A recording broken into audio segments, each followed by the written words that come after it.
Hello बच्चों, पिछले class में हम लोग लेखांकन समीकरण को समझे थे और हम लोग उसकी थोड़ी सी थ्योरी भी समझे थे और बैलेंस शीट को बनाकर एसेट और लायबिलिटी को समझे थे। ठीक है, आज उसी आधार पर हम एक न्यूमेरिकल करेंगे। अब हम लोगों को न्यूमेरिकल के लिए तैयार रहना चाहिए। क्यों? क्योंकि अब सारी चीज़ें न्यूमेरिकल बेस्ड ही होंगी। ठीक है, चलो आप क्वेश्चन देखते हैं। निम्न लेन देन के आधार पर समीकरण बनाइए। मुकेश ने रोकड़ लगाकर व्यापार आरंभ किया 80,000, नगद माल क्रय किया 28,000, माल उधार क्रय किया 20,000, फर्नीचर नगद क्रय किया 6,000। ठीक ना, नगद क्रय किया, किराया भुगतान किया 2,000, कमीशन प्राप्त किया 500, व्यक्तिगत प्रयोग के लिए नगद रुपए निकाले 3,000, उधार माल बेचा जिसकी लागत 30,000 थी, उस माल को उसने 40,000 में बेचा।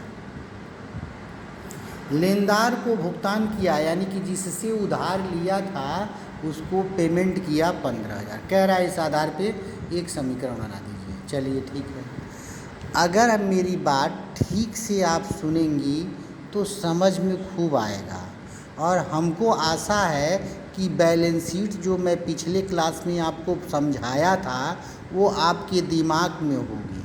अगर नहीं दिमाग में होगी तो समझ में नहीं आएगा। ठीक है ना। यदि बैलेंस शीट पिछले क्लास का जो पिछले क्लास में जब हम पढ़ाए थे तो एक बैलेंस शीट बनाए थे जिसमें लायबिलिटी और एसेट बताए थे कि ये चीज़ें लायबिलिटी हैं, ये चीज़ें एसेट हैं।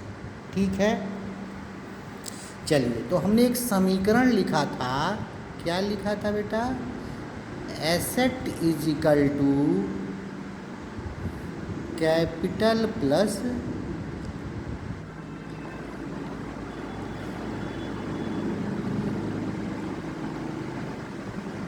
Liabilities. Asset plus capital plus asset is equal to capital plus liabilities. ठीक है ना, मतलब एसेट के बराबर होता है कैपिटल और लायबिलिटी। तो हम इसको क्या किए हैं, ट्रांजैक्शन को भी ऐसे ही लिख दिए हैं, asset is equal to capital plus liability. तो चलो एक बार हम दोहरा भी देते हैं। Cash, bank, furniture, stock, machinery, land and building, ठीक ना, फर्नीचर, प्रीपेड, डेप्टर, ये सब एसेट होते हैं। बैलेंस शीट में भी लिख के पिछले क्लास में बताया था, अगर नोट्स होगा तो उसमें देखना। ठीक है, लायबिलिटी क्या होती है? कैपिटल जो मालिक के द्वारा लगाई जाती है, लायबिलिटी और क्रेडिटर जिससे माल हम उधार लेते हैं, बीपी जिसको पेमेंट करना पड़ता है। ठीक है ना, लोन आउटर से हम उधार लेते हैं, ओवरड्राफ्ट बैंक से करते हैं। ठीक ना, तो ये सब लायबिलिटी होती है। लायबिलिटी क्या होती है? जिसे हमको देना पड़े, जिसे हमें देना पड़े। ठीक है ना। चलो, मुकेश ने रोकड़ लगाकर व्यापार आरंभ किया, कैश। तो व्यापार में दो चीज़ आए, एक तो कैश के रूप में 80,000 रुपये आए और हमारे पूंजी के रूप में भी 80,000 आए। अरे भाई, अगर कैश में हमारे आया, हमने कैश लगाकर व्यापार आरंभ किया तो कैपिटल के रूप में हमारी लायबिलिटी हो गई, यानी कि ये भविष्य में हमको वापस करनी है और ये जो है फर्म की संपत्ति हो गई। ठीक है ना, हमने यानी कि तुमने व्यापार आरंभ किया, एक दुकान खोला 80,000 रुपये लगाकर, 80,000 रुपये लगाकर, तो 80,000 रुपये ये कैश के रूप में दुकान में आया और वही दुकान की लायबिलिटी हुई, यानी कि दुकान हमको देना पड़ेगा किसको? जिसने पैसा लगाया। चलो, अब 80,000 रुपये से हम खरीद फरोख्त करेंगे। ठीक ना, परचेज गुड फॉर कैश, यानी कि हमने कैश गुड्स खरीदा 28,000 रुपये का कैश। तो कहाँ से कैश आएगा? है ये कैश, इसी में से मैं खर्च करूँगा। तो 28,000, 80,000 में से 28,000 खर्च कर दूंगा और हमारे पास जब खर्च करूँगा तो माल आएगा ना, तो हमारे दुकान में स्टॉक बढ़ेगा। तो ये बैलेंस शीट को पिछले क्लास वाली देखना, स्टॉक भी एसेट होता है। स्टॉक भी क्या होता है? एसेट होता है। ठीक है ना? ठीक है, तो यानी कि कैश यहाँ से कम हो गया और स्टॉक यहाँ बढ़ गया। दिमाग लगाएंगे तब समझ में आएगा। ठीक है ना? और बाकी कहीं कोई इफेक्ट नहीं पड़ा, बाकी कहीं कोई इफेक्ट नहीं पड़ा। अरे भाई कैश गया, स्टॉक के रूप में आ गया। अगर हम न्यू इक्वेशन यहाँ बैलेंस करते हैं तो ये बराबर ही आएगा। हम हर जगह न्यू इक्वेशन, तो पहला न्यू इक्वेशन, ठीक ना।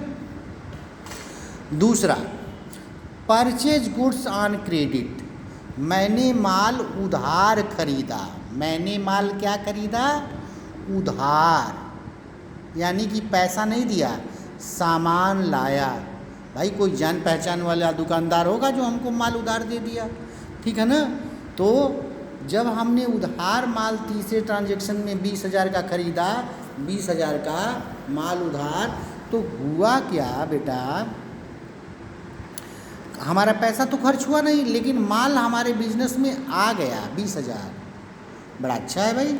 चलो, कैपिटल भी चेंज नहीं हुआ, लेकिन बाद में देना पड़ेगा ना जिससे लाए हैं। तो जिससे हम उधार लाते हैं, जिससे हम उधार लाते हैं उसे कहा जाता है क्रेडिटर। तो 20,000 से हमारा क्रेडिटर पैदा हो गया।